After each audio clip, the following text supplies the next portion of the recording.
how much money BP saved by not using the proper number of centralizers? I'm afraid I can't recall that. How much time was saved? And I don't recall that either, I'm afraid. How much would this test have cost BP? I can't recall that number, I'm afraid. I can't answer that question because I wasn't there. I'm afraid I can't recall. I'm afraid I don't know that either. Just a small sampling there of BP CEO Tony Hayward answering or not answering questions and facing pointed criticism from lawmakers looking for answers as to the Deepwater Horizon spill and its cause. Unfortunately, as most in the press noted, while saying he was deeply sorry for the devastation his company has brought to the U.S. Gulf Coast, Hayward seems pretty clueless when it came to providing answers. He has become, Ellis, the poster boy in the media for BP and the Gulf oil disaster. Did the media have it right? Exactly right. You see why I think Barack Obama is a stirring orator compared to Mr. I do not recall. I mean, listen, he's got the most expensive PR representation in America. Why we can't, or someone can't, feed him some better lines than that? Because, God, the sound is horrible, isn't it? And there was a bit of U.S. versus Britain rhetoric going on in the media this week. Some headlines for you to consider, Bill. BP's toxic Tony, can't we cap him? That in the Los Angeles Times. And then from the UK's Daily Mail, it's the gushing geyser of Obama's anti-British rhetoric that now urgently needs to be capped.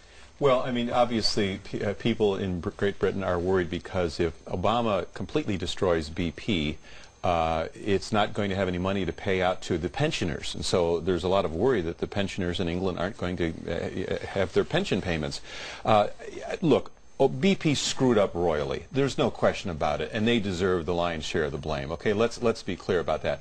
And yet, there's something too easy about villainizing big oil, which is already right out of the mainstream media central casting for the villain is big oil. And you know, you had this chairman guy from Sweden that came out the other day and said, you know, we're going to make it all good for the small people.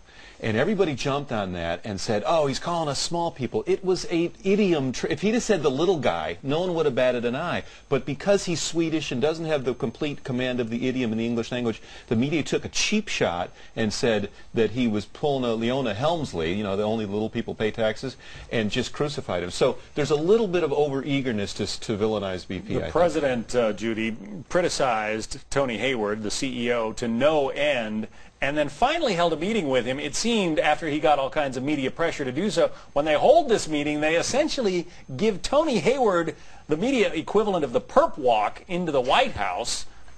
Effective? I mean, did that work? Well, no. I mean, it worked in terms of BP coughing up $20 billion as a down payment in a fund that's going to be administered not by BP but by a, quote, independent person to settle claims. But I think, look, Obama is in an impossible position. He's reliant on BP no matter what happens unless he takes over this crisis. And if he takes over the crisis, then he's totally responsible for it. Well, he already said. He's got no place to go with this. This is a losing issue for him. He has already said publicly that he is responsible, right? Right, but the problem we face is that the media sees this as a dramaturgy with Hayward and Svanberg and these people, and that we all assess, quite rightly, the quality of their PR spin and things like that. And Obama seems to have gotten elected and thinks he can govern just giving speeches with teleprompters and stuff.